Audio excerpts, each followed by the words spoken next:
Oi, pessoal, as nossas participantes.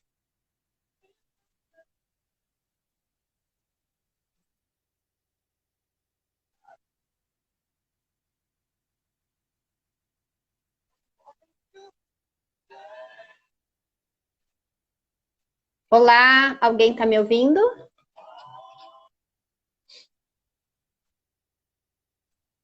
Eu não estou ouvindo ninguém. Alguém está me ouvindo?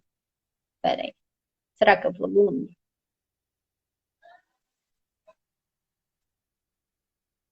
Olá, oi, Nick, Marcelo, alguém está me ouvindo?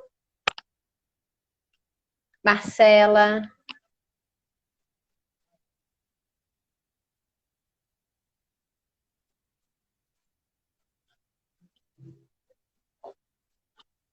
oi, Luara, alguém está me ouvindo? Eu não consigo ouvir ninguém.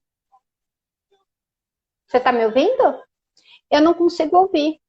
Alguém fala comigo, por favor? Oi, boa tarde. Marcela, você está me ouvindo?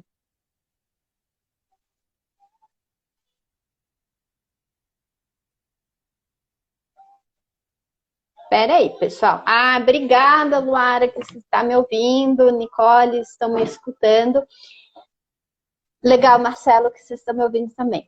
Oi, Marcela! Ju! Oi, agora sim, eu estou ouvindo. Eu não estava ouvindo ninguém. Vou só convidar a Renata que para participar junto com a gente. Renata e Anne, por favor, peça para participar da live, para que a gente possa bater um papo super gostoso com a nossa neuropsicóloga Marcela. Tudo bem? Como você está? Eu tô bem, e você, Ju? Tudo ótimo, estou Que aqui no delícia consultório. e que responsabilidade, né? Tá aqui? Perfeito, se você foi a convidada para ser a protagonista, é porque, Renata, o seu celular ele tá virado, eu estou vendo um computador. Uhum. Peraí. Eu deixei Aí, uma musiquinha de fundo, porque eu achei que não ia ter ninguém para conversar já nesse início, mas já que estamos todas aqui, eu vou pausar o áudio, né? Ah, mas a gente não E tá escutando a estamos. musiquinha não, Ju. Sério? Eu estava curtindo o som aqui. Então, Oi, valeu pelo Rê. menos para que eu curtisse a música e ficasse mais relaxada e tranquila.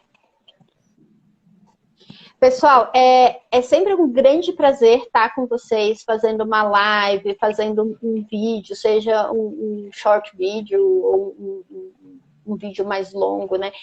E a gente está aqui, eu, a Marcela e a Renata, para falar um pouco sobre o nosso trabalho, não só o nosso trabalho no consultório, mas o nosso trabalho enquanto profissionais na área de neuropsicologia, avaliação e reabilitação. Então, a temática de hoje é falar sobre dificuldades de aprendizagem versus transtornos de aprendizagem, porque é algo muito comum os pais chegarem com um filho que tem uma queixa na escola e eles querem um nome. E às vezes a gente não tem um nome para isso. Então, quem está aqui hoje, que é a nossa especialista nesse assunto, é a neuropsicóloga Marcela Almeida. Marcela, se apresenta um pouquinho para o pessoal, depois eu e a Renata continuamos a apresentação. Então, tá bom, eu sou a Marcela Almeida. Enquanto mulher, sou mãe da Marcela e vó do Caetano. Sou Oh, psicóloga, sou neuropsicóloga, formada na Escola Paulista de Medicina da USP, né, no ambulatório de neurologia.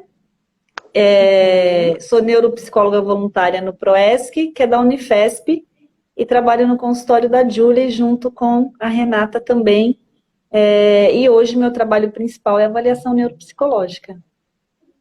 A Marcela, nossa, é assim, uma pessoa maravilhosa que eu tive o prazer de conhecer no grupo de neuropsicologia da Universidade Federal de São Paulo, né, no PROESC, que é o programa de esquizofrenia. E ela atende também em consultório particular e eu tive o prazer de que ela disponibilizasse alguns horários para vir fazer um projeto conjunto aqui no nosso consultório, que é esse foco de avaliação e reabilitação. Então, hoje a gente vai focar na parte de avaliação. A Renata também é nossa neuropsicóloga, também é especialista em neurofeedback. A Marcela também atua no neurofeedback, mas o foco hoje, como eu estava falando para vocês, é sobre entender essas nuances, né? Queixa versus transtorno. Então, Marcela, esclarece pra gente. Chega um pai e uma mãe e fala, meu filho tá com nota baixa na escola, a professora reclama, os coleguinhas reclamam, dá um nome para isso, Marcela, me diz o que ele tem. O que você faz? Pois é, Ju, especialmente, se a gente falar de hoje, né, especialmente depois da pandemia, a gente tem tido bastante procura no consultório com essa queixa, né? Que a criança não está conseguindo aprender, né? Então, eu acho que se a gente começar por aí, a gente já consegue dividir entre dificuldade e transtorno, né? A pandemia, aí todo mundo teve dificuldade para muita coisa, e o retorno da criança, a gente tem que avaliar muito bem, observar muito bem, para a gente, de fato, ver se é uma dificuldade ou se é um transtorno. Quando a gente fala de dificuldade, a gente pode falar de vários fatores ambientais, né? Se a gente pensar num viés de escola pública, por exemplo, a própria falta de comida, a própria falta de uma vitamina pode causar uma dificuldade, né? De aprender na escola. Então, vem com aquela queixa, não está conseguindo prestar atenção, não está conseguindo escrever, não está conseguindo fazer um cálculo de matemática. Então, isso é uma dificuldade. Se a gente falar em transtorno, a gente já vai mais para uma ordem de origem biológica. Mas, Marcela, pensando nisso, assim, que você falou assim, talvez o aluno, né, o filho, ele não está conseguindo, por exemplo, se alfabetizar, ou ele está com uma dificuldade de prestar atenção em sala de aula, né? E aí isso pode ser, você falou, por questão situacional ou por uma questão mais biológica, mas o pai pode dizer assim, ele não está conseguindo prestar atenção, é só uma dificuldade, vamos ficar esperando mais um tempo que daqui a pouco ele se organiza? Explica melhor isso pra gente, da importância da dificuldade. Eu acho que esperar mais um pouquinho nunca é a melhor solução, né? Quanto mais cedo a gente descobrir o que essa criança tem, por que ela não está conseguindo aprender, mais rápido a gente vai entrar ou com uma reabilitação, ou então tentar resolver aí, né, ver como é que a gente vai fazer essa reabilitação, como é que a gente vai ajudar essa criança. Se a gente falar da avaliação neuropsicológica, Júlia, eu tive uma professora maravilhosa, que deve ter muita gente aí que vai lembrar, que é a Valéria, que ela sempre falava pra gente, né, o olhar clínico é soberano. Hoje a gente tem ferramentas que a gente chama de padrão ouro, que vai trazer aí os números, vai quantificar essa dificuldade da criança, né? Mas a gente também tem que ter esse olhar para a gente ver se é uma dificuldade ou se é um transtorno. Porque se a gente estiver falando de um transtorno, a gente vai perceber que o cérebro não tem a capacidade para processar algumas informações, né? Sejam elas verbais ou não verbais. Com maior precisão. Então, é isso que a gente vai fazer na avaliação neuropsicológica. É isso que eu ia te perguntar. Você falou assim, o cérebro não tem a capacidade de processar. Então, eu faço um exame? Como que percebo se esse comportamento que o pai está reclamando? Porque, assim, para mim, né, Julie, enquanto mãe, o importante é a queixa do pai. O pai chegou aqui reclamando. A criança está com dificuldade de atenção. Isso é uma dificuldade ou isso é um transtorno? Como que a gente faz para entender isso? E eu sei que você consegue. Pessoal, antes da Marcela responder, façam as suas perguntas. A Renata vai anotar todas e ao final a gente vai responder todas as perguntas sobre essas temáticas de dificuldade e transtorno, tá? Vai lá, Mar. Vamos lá. Primeira coisa que a gente tem que fazer, Ju, é uma anamnese muito bem feita. O que que é anamnese, né? Eu não sei quem é que está aí na live com a gente, mas então vamos primeiro falar o que que é uma anamnese. A gente pergunta muitas coisas, né? Tanto da vida da criança, quanto da vida familiar ali, como é que funciona o núcleo familiar, para a gente começar, inclusive, a montar um protocolo, que é quais os testes que eu vou aplicar nessa criança, né? Então, na anamnese, a gente vai ali fazer uma entrevista com os pais, com os principais cuidadores, com quem fica mais tempo com a criança, para a gente entender dessa queixa, né? Ah, não está conseguindo aprender, né? Para a gente entender essa queixa, ver esse funcionamento, para a gente chegar nesses testes. Então, por exemplo, hoje em dia, a gente vê muita reclamação dos pais no consultório, dizendo, ai, joga muito videogame. É muito mais legal jogar videogame do que aprender química, por exemplo. Eu não vou falar de matemática, porque vocês sabem que eu amo matemática, né? Então, para mim, é sempre um prazer aprender matemática. Então, é muito mais legal jogar videogame do que aprender química. Então, a gente tem que entender isso. A criança tem ali um ambiente de estudo, tem uma rotina que propicia ali o estudo, a aprendizagem, como que é na escola, né? Então, a anamnese vai trazer para a gente tudo isso. E aí, a partir daí, a gente aplica testes, que a gente chama de padrão ouro, e aí, a partir dos resultados, a gente vai ligando um teste no outro, e aí, a partir dos resultados, a gente vai entender se é uma dificuldade ou se é um transtorno.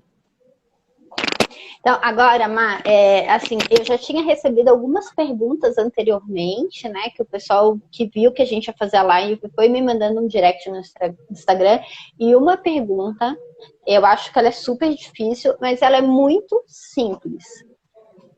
O que elementos vão me ajudar a entender se, por exemplo, a queixa de atenção ou a queixa de baixas notas que o aluno tem é só uma dificuldade...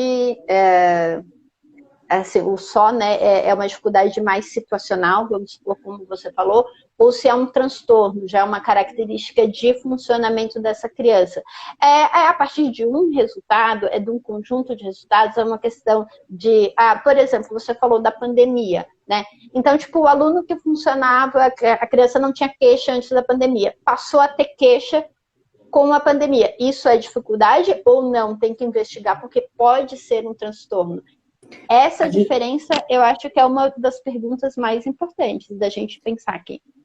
Tá, então, vamos lá. Se a gente pensar em transtorno de aprendizagem, se a gente pensar num guarda-chuva, embaixo desse guarda-chuva vai ter dificuldade de aprendizagem com leitura, que a gente chama de dislexia, né?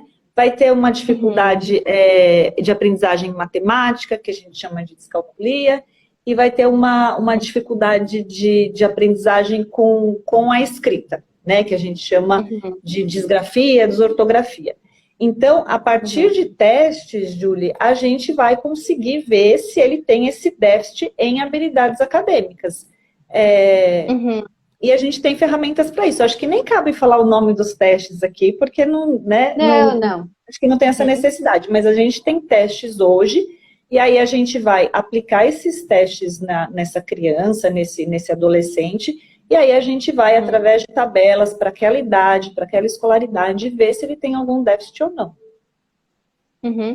Mas vamos, por exemplo, aí na dislexia, né? A dislexia, eu entendo que ela assim, já é um transtorno, que é associado a uma dificuldade específica de a leitura e a escrita, né? De aprendizagem na leitura e na escrita.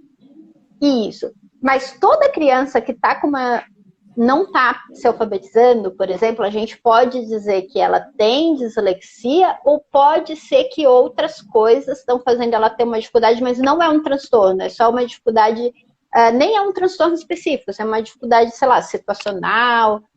Como que a gente faz para diferenciar?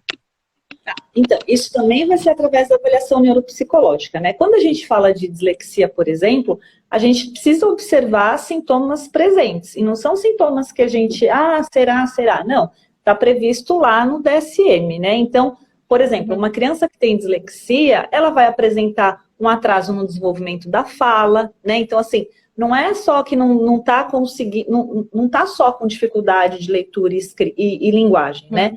Na anamnese, a gente também vai perceber isso. Se ela teve um atraso no desenvolvimento da fala, se ela tem problemas, por exemplo, para formar palavras de forma correta, se ela tem algum erro de pronúncia, se ela tem dificuldade até de nomear cores, por exemplo, está presente na dislexia.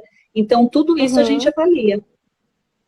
Tá, então, você falou uma coisa que eu achei interessante, né, que, por exemplo, se a criança teve um atraso na linguagem, você sabe que a minha filha tem 1 ano e 8 meses, né? E aí, se ela não estivesse falando ainda, você acha que isso pode ter alguma coisa a ver com, sei lá, com aprender a ler quando ela crescer? Não, Ju, porque ó, você trouxe a idade, né? Ela tem 1 ano e 8 meses. Então, assim, para cada idade a gente tem previsto, né? Então, até 2 anos, o que é esperado da criança? Até 3 anos, o que é esperado de cada criança? É claro que tem criança que fala antes, né? E a Gabi fala bastante, né? Então, a gente sabe que, assim, atraso de fala ela não tem, né? Então, a gente também observa isso, né?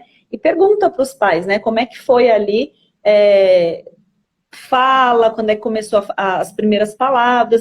E muitas vezes, Ju, não é o tema dessa live, né, que a gente hoje vai falar só de transtorno de aprendizagem, mas o atraso da fala pode não ser só um transtorno de aprendizagem, pode ser outras coisas. Mas aí a gente deixa todo mundo curioso para participar de todas as lives que você fizer. Claro. Não, então, mas ainda pensando na questão do neurodesenvolvimento, né? Que é essa ideia de que a criança ela vai adquirindo as habilidades, seja da fala, seja, por exemplo, da percepção e da nomeação das cores, ou seja, dos conceitos de número, tudo isso ela vai adquirindo quando ela tem 2 anos, 3 anos, nessa fase aí da primeira infância. Porque eu fico pensando na criança de 6, 7 anos, que o pai chega no consultório e fala, olha, meu filho está com dificuldade agora, com a pandemia, ele era um bom aluno. Vou te dar um exemplo. Meu filho era um bom aluno até os 4, 5 anos, tá? E aí veio a pandemia, bem na época que ele ia começar a alfabetizar. Aí o ensino foi para o ensino online. Ele era um aluno, assim, na média, acompanhava as crianças da outra idade, só que, puxa, o pai trabalha remoto, em home office, a mãe também, e aí atrasou a alfabetização dessa criança, né? Como que a gente ajuda esse pai a atender... Opa, vocês estão me ouvindo? Opa, eu acho que deu uma cortadinha, Ju. Deu uma cortadinha. Tá. Desculpa, eu acho que foi a internet aqui que deu um piquezinho.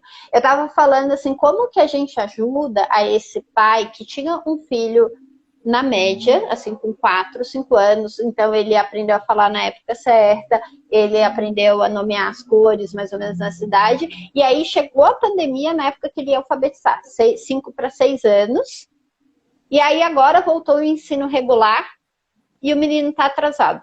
Como que a gente vai ajudar esse pai a entender se o que ele tem é uma dificuldade em função da situação, né, do momento que a gente passou, ou se isso que ele tem é um transtorno que a gente começou a perceber os sintomas só agora? Ju, assim, ó, a alfabetização na pandemia foi uma coisa de fato que gerou aí uma desigualdade, né, em todos os ensinos, né, no ensino privado, no ensino público, gerou uma desigualdade aí. Então, por exemplo, se a criança voltou, a gente tenta entender também como era a rotina dessa família, né, porque, por exemplo, um pai e uma mãe de home office integral e uma criança alfabetizando, você concorda que não dá certo, né? É difícil, porque a criança e os pais não são professores, não são pedagogos, não são, né? Então é uma dificuldade, não tem uma didática ali para alfabetizar aquela criança. Eu acho que é bom a gente avaliar para ver se é um transtorno ou não, e se não for, os testes vão trazer isso. E aí sim, a gente pode sugerir um psicopedagogo para acompanhar essa criança, né? Porque se for uma dificuldade, e acho que essa questão da pandemia, ela tem que ser levantada também, né? Então, quando a gente... E veio mais veio mais queixa depois da pandemia para o consultório com essa dificuldade, né? Então, assim, e não é só a questão da aprendizagem, da escola, do home office, eu acho que tem uma ansiedade, né, das crianças, tem um medo, tem que entender a situação, tem que entender o que foi a pandemia para essa família, né? E Mas, então, todos esses aspectos a gente tem que levar em consideração. Mas assim, você acha que a ansiedade, medo, essas coisas, ela pode ser assim, tão importante a ponto da criança não conseguir alfabetizar? Sim, muito importante. Até a questão do próprio bullying, né? Que a gente sabe que acontece e muito, né? Então, quando a gente fala de avaliação neuropsicológica, a gente está falando de entender a criança, de entender a família e de entender a escola também, como que a escola funciona. Inclusive, tem uma pergunta no chat sobre escola Waldorf, né? Sim. Então, você quer responder essa pergunta? É que a Renata é a gerenciadora das perguntas aí. Ô, Nicole, eu fiquei ansiosa aí na pergunta, Rê. Acho que a internet está rodando aqui. Massa Delgado, não tem acho que Massa Delgado é o sobrenome, não tem o primeiro nome, né? Isso. Ela colocou assim, ó, meu filho está no 2º ano numa escola Waldorf e ainda tem problemas com a alfabetização. Já devo me preocupar?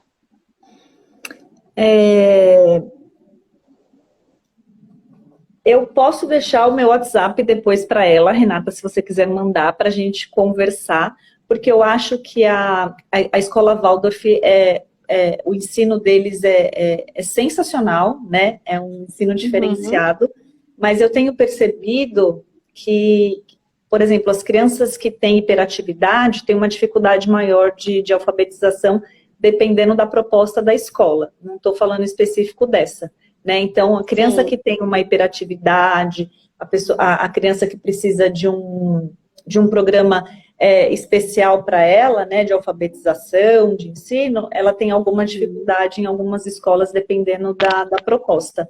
Então, depois, se a Massa Delgado quiser mandar uma mensagem para a gente entender melhor a dúvida dela, ia ser bacana. Pode mandar no direct, um WhatsApp, a gente encaminha também.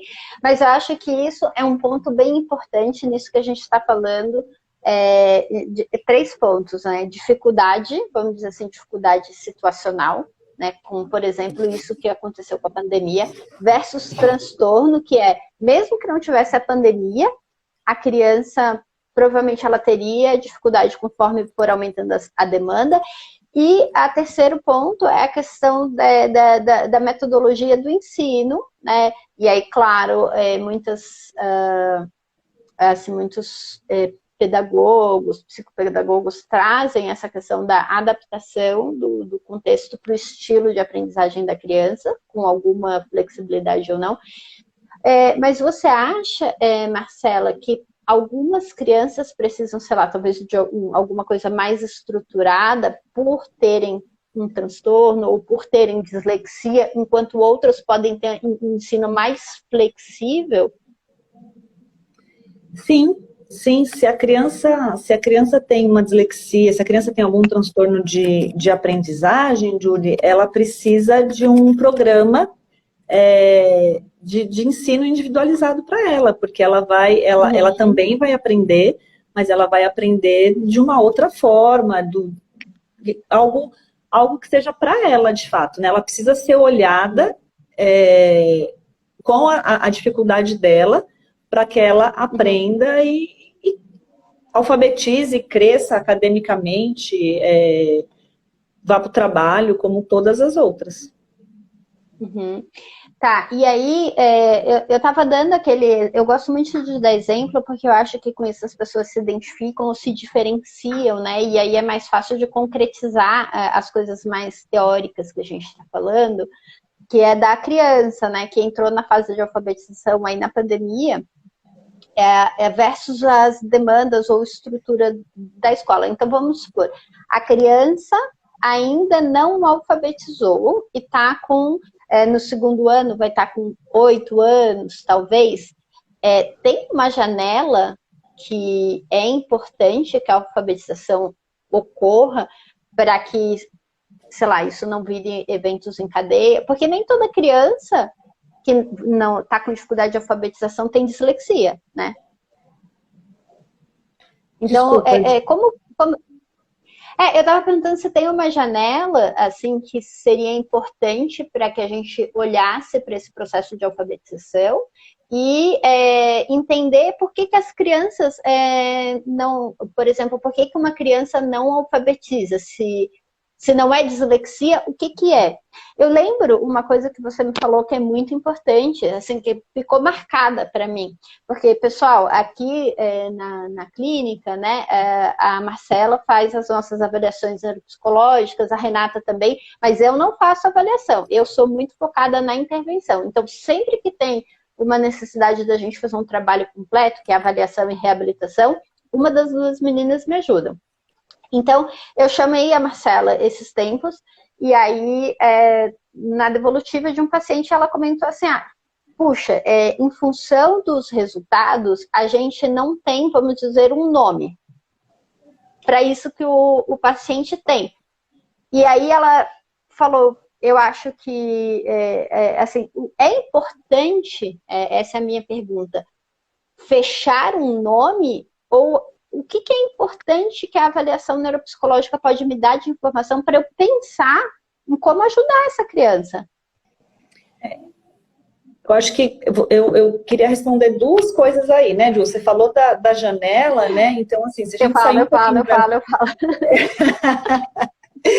Se a gente sair um pouquinho aí da questão da psicologia, da neuropsicologia, a gente tem que lembrar que existe uma base nacional comum curricular, né, que é o BNCC, e a criança tem que estar ali dentro, né? Então, tem toda uma proposta pedagógica que é cumprida, que é comum, né? Por mais que as escolas tenham conteúdos diferentes, né? A gente sabe que toda criança, quando termina o primeiro ano, tem que ter alcançado aquela marquinha lá na formação dela, né? Quando acaba o segundo ano, então, se a gente falar assim, se a gente sair um pouquinho da neuropsicologia, a gente pode falar lá da base nacional comum curricular que as crianças têm que alcançar. Sobre dar um nome para o que a criança, para o que o adolescente tem, eu acho que, se a gente estiver falando de um transtorno de aprendizagem, e se a gente juntar pandemia, juntar contexto familiar, juntar várias coisas, eu acho que isso é o menos importante. O que é mais importante? Entender por que ela não está se desenvolvendo e ajudar essa criança a se desenvolver. Então, se a gente sair um pouquinho se a gente não falar da pandemia, se a gente não falar desse tempo que ficou em casa, se a gente não falar de bullying, se a gente não falar de ansiedade, a gente pode falar, por exemplo, de um momento de separação dos pais, da perda de alguém, da perda de um bichinho de estimação. A gente pode pensar tudo isso, né? O que está causando, né? Então, depois a gente investiga tudo isso nessa entrevista inicial, para aplicar os testes. Respondi? Boa. Isso me pensou... Eu acho que já tinha perguntado isso, a Renata levantou o dedinho, veio a ideia de bonitinha. reforçar isso. Posso terminar de falar, Rê? Claro. Porque o que eu pensei assim, então quer dizer que uma criança sem dificuldades nos testes cognitivos, ela ainda assim pode ter dificuldade na escola? Sim, ela pode ter dificuldade na escola. Se ela não tiver um ambiente bom. Outra coisa da anamnese, Ju, que a gente não pode esquecer nunca. Quando a gente fala que a gente vai fazer uma entrevista, a gente tem que fazer aquela entrevista bem detalhada. A gente tem até que perguntar se foi no oftalmo, se a criança já foi no otorrino, né? Se a criança já foi na fono. Porque às vezes a gente está investigando uma coisa e a gente esqueceu de perguntar se a criança enxerga bem. Né? Então, assim, o básico também tem que ser perguntado. Eu acho que eu esqueci o finalzinho da sua pergunta.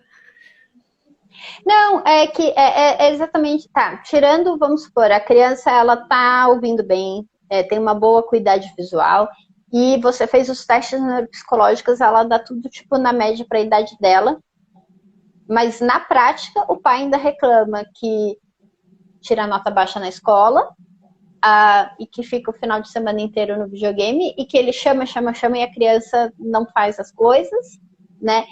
E aí, eu acho que esse que é um tema importante, que é a dificuldade versus transtorno, né? Então, assim, a criança não tem dificuldades nos testes. Você fez a maioria das avaliações lá, deu tudo uma variação legal. E, ainda assim, ela tem dificuldades que se expressam no comportamento. Aí você falou, separação dos pais pode influenciar. Então, quais são os outros fatores que vão influenciar no processo de aprendizagem? Renata, você quer escrever essa pergunta para lembrar a gente depois de fazer a sua? Ou a gente fecha essa pergunta e depois você faz a sua? Tá, deixa eu só colocar uma coisa. Ela estava falando de algumas coisas de acontecidos, assim, que podem, né, falecimento de um bichinho, coisa que podem interferir, e algumas coisas de rotina mesmo. Ela tinha falado de alimentação, às vezes, como que é o sono dessa criança, algumas coisas de rotina, como funciona. Às vezes a criança tem tarefas demais ao longo né, faz esporte, faz inglês, faz violão, faz não sei o quê. Isso também pode interferir na atividade. Então, algumas outras coisas que a gente também investiga, né, Má? Que parecem ser super saudáveis, mas que podem estar interferindo no dia a dia, então, né? Também.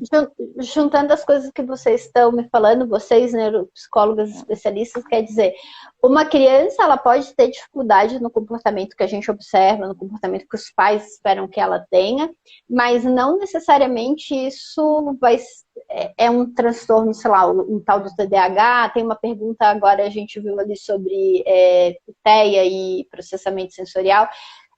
E aí a Marcela trouxe o aspecto emocional, por exemplo, perda de um bichinho ou separação, e a Renata trouxe também um aspecto da rotina. A rotina, como assim que a rotina influencia? É sério, gente? Conta pra gente aí, como que a rotina pode influenciar nessa questão das dificuldades, porque claro, eu fui criança, todo mundo foi criança e todo mundo tinha uma rotina. Eu voltava da escola, eu estudava à tarde, né? Eu voltava da escola, jantava, arrumava as coisinhas. De manhã, quando eu acordava, eu fazia meus deveres. Essa era a minha rotina. Não é assim para todo mundo? Então, Júlia, vamos voltar então 3 casinhas antes de falar de aprendizagem, né? A questão da educação, ela é muito desafiadora, né? Além de ser desafiadora, mesmo que não seja desafiadora, que seja muito tranquila, ela exige muita dedicação. Não tem jeito, exige dedicação, né? Por que a gente tem que se dedicar? Oi? Dedicação de quem? Da criança, do pai, da professora? Dos pais, da neuropsicóloga? Da neuropsicóloga, né? E aí, e para que a gente tem que... Por que precisa de toda essa dedicação, né? A gente está construindo aí um indivíduo, né? E esse indivíduo a gente quer que ele seja um indivíduo bem desenvolvido. E não é só agora, né? Não é só a curto prazo, é a longo prazo também. Então, precisa de rotina, né? Por mais que algumas pessoas achem que não, que a gente pode... Brincar é uma rotina. Até colocar a brincadeira livre, deixar fazer o que ele quiser, é uma rotina, né? Eu li um caso uma vez, estudando, enfim, de uma criança que não comia. Vou dar um exemplo. Uma criança de 4 anos que não comia. E esse caso é um caso real da psicologia. E aí, mas ela essa não criança... comia porque não tinha comida em casa ou porque ela tinha uma restrição alimentar? Ela não comia porque, teoricamente, ela não gostava de comer, né? Então, essa criança foi para o consultório, para psicoterapia, com essa queixa. A criança não come, a gente vai trazer essa criança para psicoterapia, porque essa criança precisa comer. Aí a psicóloga vai fazer o milagre aí da comida, né? E aí, no primeiro contato da psicóloga com a criança, a psicóloga já deixou uma comidinha assim, uma coxinha, uma coisinha assim, uma besteirinha, né? Para a criança, enquanto conversava com os pais, e disse, olha, não mexe nessa comida, porque essa comida é minha, é o meu lanchinho, e depois que eu terminar aqui com vocês, é o meu lanchinho, e deixou a comida ali. A criança já pegou essa coxinha e já comeu em volta da coxinha. Qual que é a queixa? A criança não come. E aí, durante as conversas com os pais, viu que, assim, os pais estavam numa situação bem ruim de relacionamento, que eles queriam se separar, que ninguém fazia comida nessa casa, e que quando se fazia comida, cada um fazia... essa criança tinha 4 anos e tinha mais 2 irmãos mais velhos, e aí cada um fazia seu prato, e um ia para o quarto, um ia para o sofá, não tinha aquela coisa do arrumar a mesa, de todo mundo comer e tal. E aí, qual foi uma das primeiras orientações, né? Vamos fazer comida, vamos arrumar a mesa, vamos colocar todo mundo, mesmo que a criança não coma, né? Coloca a criança ali. Vamos fazer uma rotina alimentar? Isso, uma rotina de ir ao banheiro, né? Que tem muita queixa, essa mesma criança tinha essa queixa do banheiro. Então, e aí os pais falaram, a gente não está disposto a mudar a nossa rotina. Então, assim, como é que o psicólogo vai fazer algo por essa criança?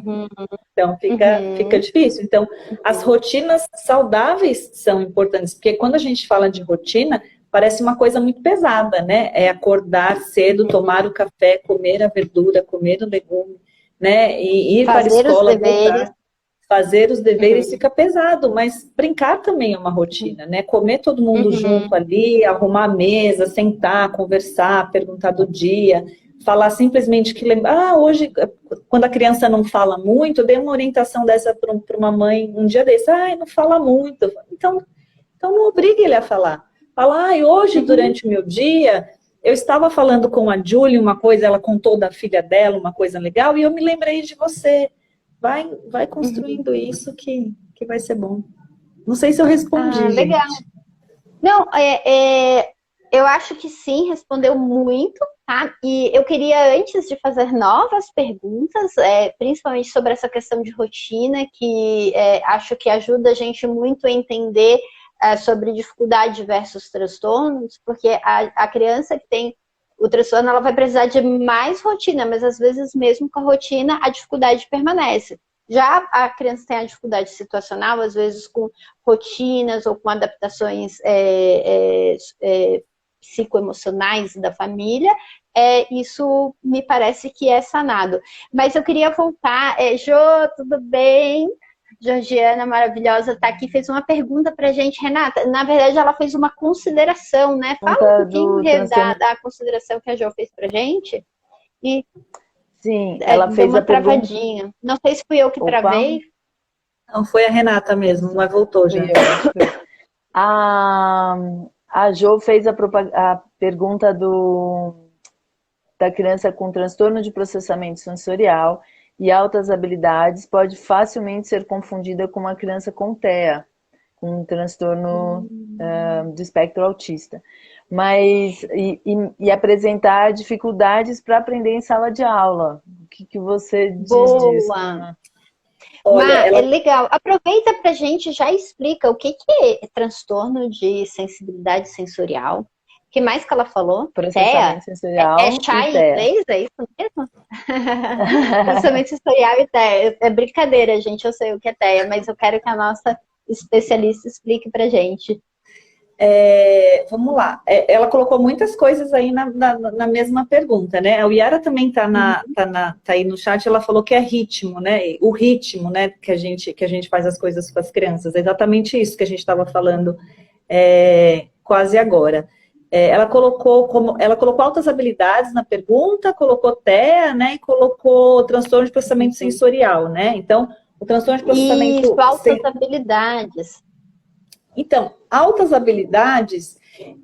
Primeiro, acho que a gente precisa falar uma coisa. Quem tem altas habilidades vai ter problema de aprendizagem na escola? Não, porque ela tem altas habilidades. Então, por exemplo, de uma eficiência intelectual...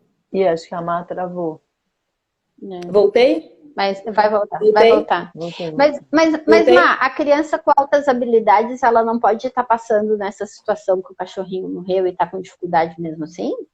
Não, altas habilidades, ela não vai apresentar dificuldade, muito pelo contrário, ela vai super bem na escola, ela pode estar ela apresenta normalmente um comportamento mais disperso na escola, por quê? Porque se ela é altas habilidades, a eficiência intelectual dela, que a gente chama, que é o famoso QI, vai ser lá no alto. Mas não é só o QI, né? Tem a gente pode fazer uma live falando sobre altas habilidades, Julie.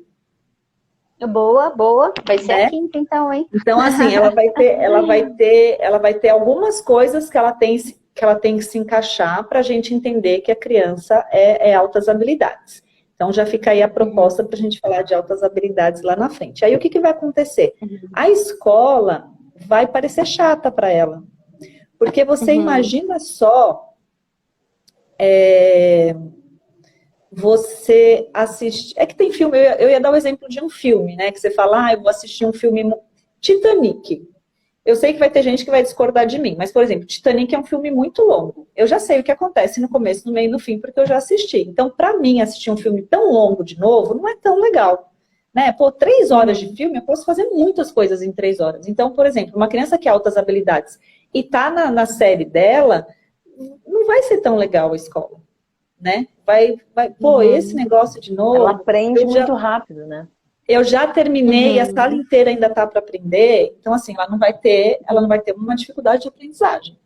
Ela vai ter uma... Mas eu fico pensando assim, ó, se eu sou um aluno com altas habilidades e acho isso que a professora está me ensinando chato, porque, tipo, eu aprendo rápido demais, o fato de eu me desinteressar pode fazer com que eu perca parte dos conteúdos, porque eu não estou prestando atenção, e às vezes eu me dou mal por questões motivacionais. Então, na prática, a criança ela ainda pode ter, sei lá, uma nota baixa, mesmo sendo altas habilidades por fatores comportamentais. Isso não acontece? A gente vai ver se essa criança é altas habilidades com avaliação neuropsicológica, tá? Eu já avaliei um caso que veio como hipótese diagnóstica de altas habilidades, mas não era altas habilidades, e ele tinha uma queixa também de socialização. Tinha essa queixa também. E aí, a avaliação foi muito boa, mas não era altas habilidades, mas ele fazia Kumon também. Então, assim, e era uma criança que não precisava de Kumon. Era uma criança maravilhosa, super estimulada pela escola, pela família, mas que não era altas habilidades. E no Kumon, ele estava equivalente a uma série para frente da que ele estava. Porque então, ele era muito esforçado, fazia muitos exercícios. E aí, o que acontecia? Aprendeu Quando bastante. chegava na escola, a escola não era legal. Principalmente naquelas coisas que ele aprendia no Kumon. Então, qual foi a minha sugestão naquele momento? Que ele não precisava tanto assim do Kumon, porque a escola já estava ótima, e que ele poderia fazer algumas atividades coletivas, que isso também é importante para a criança. Deixa eu colocar uma coisa aqui, ó. Diga. A Jo colocou uma coisa aqui. Isso que eu ia falar. Se tiver o transtorno de processamento sensorial, pode interferir na aprendizagem. Como que acontece essa relação aí, Má? Pode interferir? Pode interferir. O transtorno sensorial, gente, a gente vai observar algumas coisas para quem está aí na live, que vai desde uma dificuldade com uma tarefa de cuidado pessoal, por exemplo, vai ter dificuldade com mão suja, vai ter dificuldade de aprender na areia, e aí eu posso até voltar naquela pessoa, que eu não lembro o nome, Massa alguma coisa, que falou da escola Waldorf. Como é que uma criança... como é que uma criança com um transtorno de processamento sensorial vai se desenvolver na Waldorf, sendo que ela não gosta de brincar de areia, sendo que ela tem medo de alguns movimentos, né? Então, eu esqueci a pergunta, gente. A gente tinha falado... a gente tinha falado da relação... Que pode interferir na aprendizagem, né? Isso. De altas habilidades ter alguma interferência, né? Como que funciona isso? Tem sim, meninas, porque a criança também vai ter dificuldade de ficar sentada por muito tempo, né? Então, a gente tem que entender esse contexto escolar, tem que entender se é um transtorno de fato de processamento sensorial, ver quais são esses sinais de alerta aí que a criança está dando, para de fato fazer com que ela aprenda dentro das limitações dela. Ah, legal. Então, pessoal que está entrando agora, né, a gente está falando sobre dificuldades de aprendizagem versus transtornos de aprendizagem. A gente falou um pouco sobre as características de neurodesenvolvimento da criança, como que alguns atrasos desde a primeira infância podem ser, sei lá, sinais para quando a gente vai avaliar uma criança numa idade mais 6, 7, 8 anos, por exemplo, de alfabetização, de aquisição escolar, mas também falamos sobre coisas importantes, né? Eu entendo que sejam importantes, como as situações de separação dos pais, morte de um cachorrinho, situações mais psicoemocionais que podem afetar a ansiedade, a depressão, um fator que não seja especificamente cognitivo da criança, e isso também influencia na aprendizagem.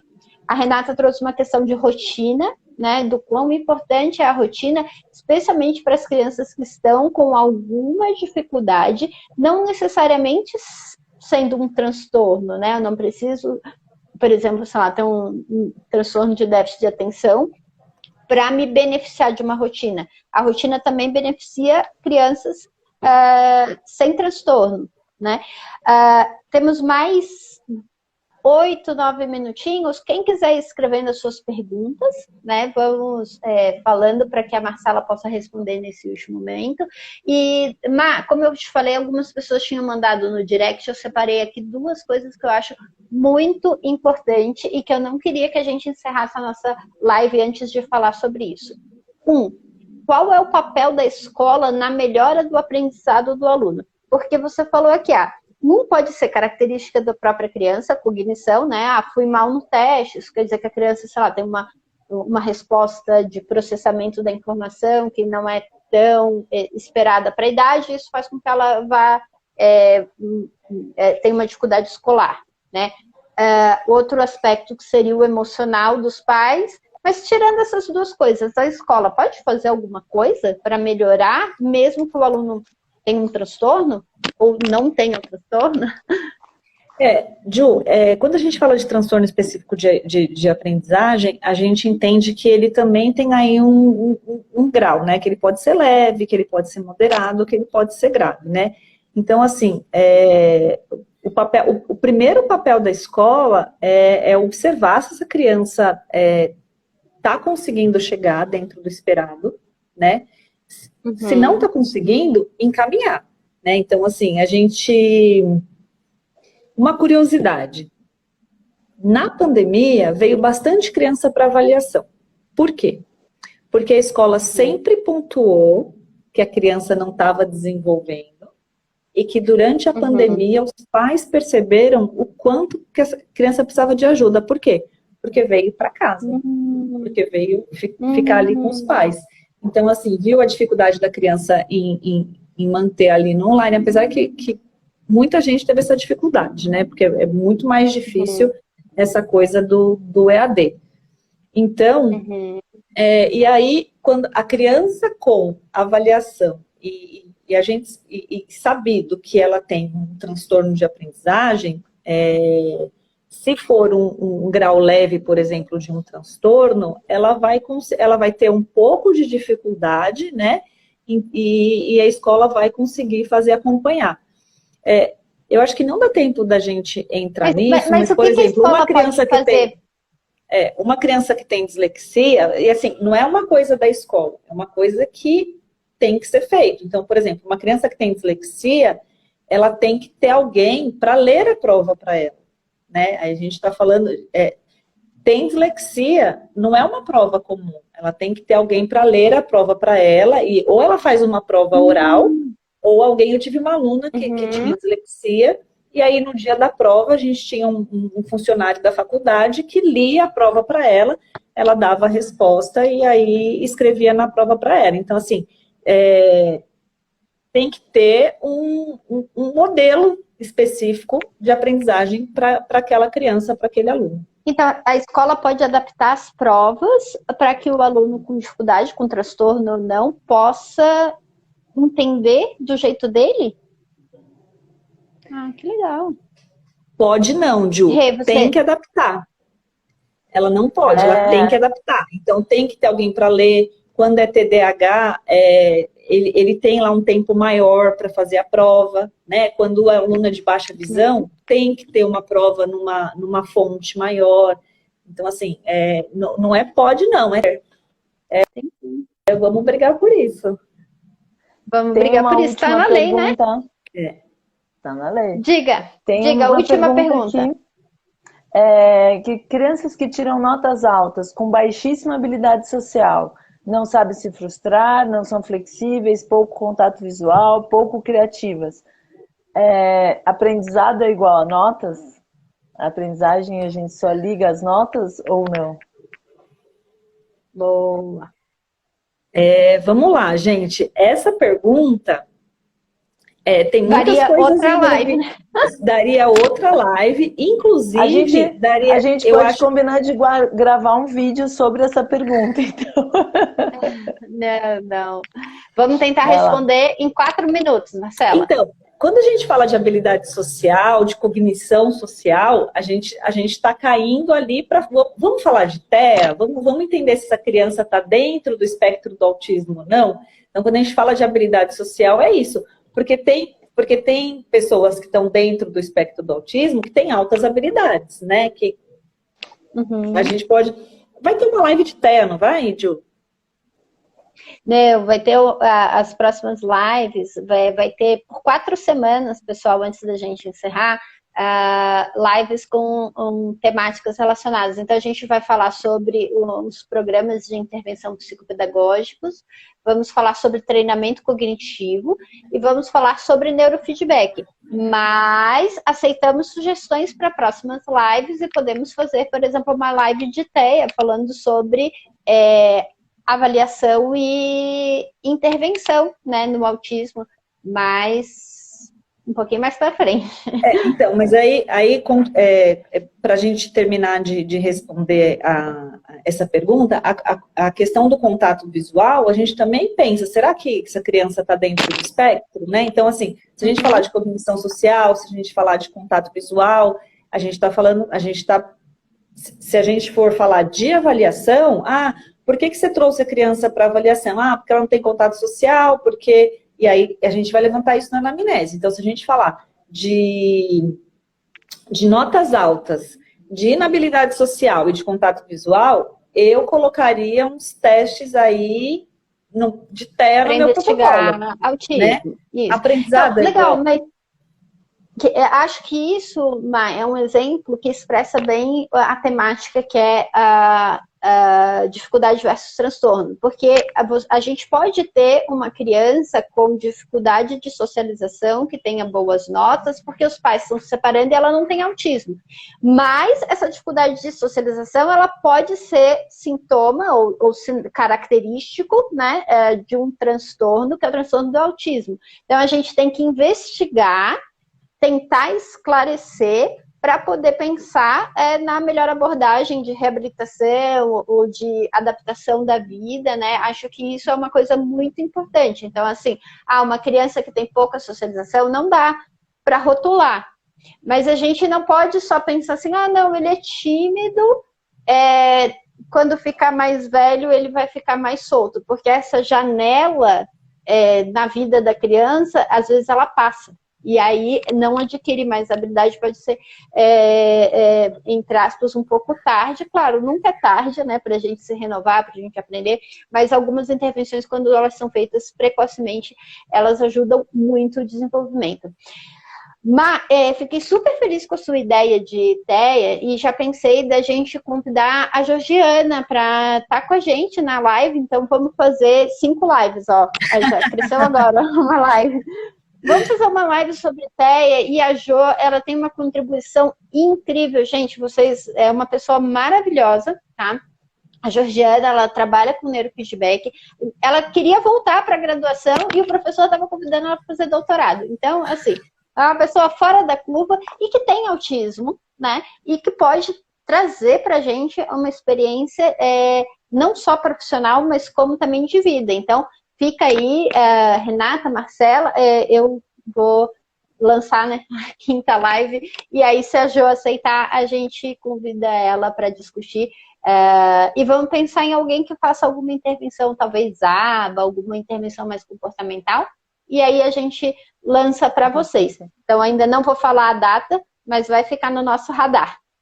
Pessoal, falta 5 minutos. Eu queria agradecer muito, muito, muito, muito. Gente, foi um bate-papo muito gostoso. Eu acho que eu ficaria aqui mais 1 hora tentando entender esse negócio de dificuldade, transtorno, dislexia. Eu tenho muita dúvida sobre esse negócio de alfabetização. É claro, eu como mãe recente, né, fico toda acompanhando os marcos de desenvolvimento da Gabi, que é a minha filha. Mas quando eu penso no paciente, no pai, na angústia que as famílias têm quando percebem que o meu filho não está acompanhando na escola. E o quão importante é a gente ajudar essa criança já precocemente para que essa dificuldade ela não vire, não se arraste para a vida e vire um problema talvez muito mais difícil de ser trabalhado. Mas, você quer deixar uma última mensagem aí? A segunda, que eu falei que eu tinha 2 perguntas, então a mensagem você já vai colar nessa pergunta, que é dica para os pais. A live vai ficar salva, assim. Ju, se eu pudesse dar 2 dicas muito rápidas, eu diria, primeira, para não esquecer que a criança é criança, né? E a segunda é para parar de tá na moda palestrinha, né? Às vezes a gente recebe pais que têm crianças de 4, 5 anos que dá sermões enormes nas crianças, né? Então, eu acho que 2 dicas rápidas seriam essas, assim, voltar um pouquinho e lembrar que a criança é criança, que a rotina inclui brincar, E que na hora da birra tem que dar um abraço, né? Não é dar sermão, é dar um abraço. Eu sempre falo isso, que eu queria que a hora que eu estivesse nervosa, alguém chegasse, me abraçasse e falasse, não, vem aqui que eu sei o que você tá. Eu não sei o que você tá sentindo, mas deixa eu te abraçar. E é isso. É isso, legal. Então, a Marcele fez um comentário aqui, que ela está gestante com várias preocupações sobre alfabetização e desempenho. Mas, fica tranquila que a vovó vai cuidar de você com todo o carinho do mundo, todas as dicas. Renata, você tem algum recado para deixar para gente? O recado que a gente precisa lembrar é que a live vai ficar salva e todo mundo vai poder acessar. O segundo recado é que na próxima semana tem a próxima live falando, Julie? Falando sobre as intervenções psicopedagógicas que a gente desenvolve aqui. Vamos falar sobre 2 programas que podem... Um que é focado em rotina e o outro focado em alfabetização, que é o programa SOS, né? Como estruturar a rotina ajuda as crianças com essas dificuldades. E o ProAlfa, que é um programa focado na alfabetização, especialmente das crianças que estão com dificuldades situacionais, dificuldades da pandemia, dificuldades porque a escola está com muita demanda, a escola é difícil. Então, ou, por exemplo, essa questão da escola Waldorf, que às vezes a criança precisa de um ensino mais estruturado, o programa ProAlfa é para isso, bem focado em alfabetização. Gente. Legal. E com a Janaína. Semana que vem é com a Janaína. Semana que vem com a Janaína, a nossa psicopedagoga que vai trazer esses programas, vai explicar pra gente. E, já façam as perguntas, vão mandando pra gente no direct, que semana que vem a gente vai responder tudo sobre rotina e alfabetização. E se tiver alguma dúvida sobre hoje, manda no direct também, né, Ju? Obrigada. Manda no direct que a gente vai compartilhar no WhatsApp. A gente não tem problema de compartilhar o WhatsApp, então manda um direct, a gente manda o nosso telefone para vocês. Vou deixar o telefone do consultório também, para quem tiver... Não decorei, então vou dar uma olhadinha. Aqui, o DDD é 11 9 13 21 69 40. Pode mandar uma mensagem pra gente que os especialistas vão responder para vocês. Especialista Marcela, Renata e eu também, se vocês precisarem. Beijo, beijo, beijo. Tchau. Beijo, tchau. Obrigada, pessoal. Obrigada, tchau.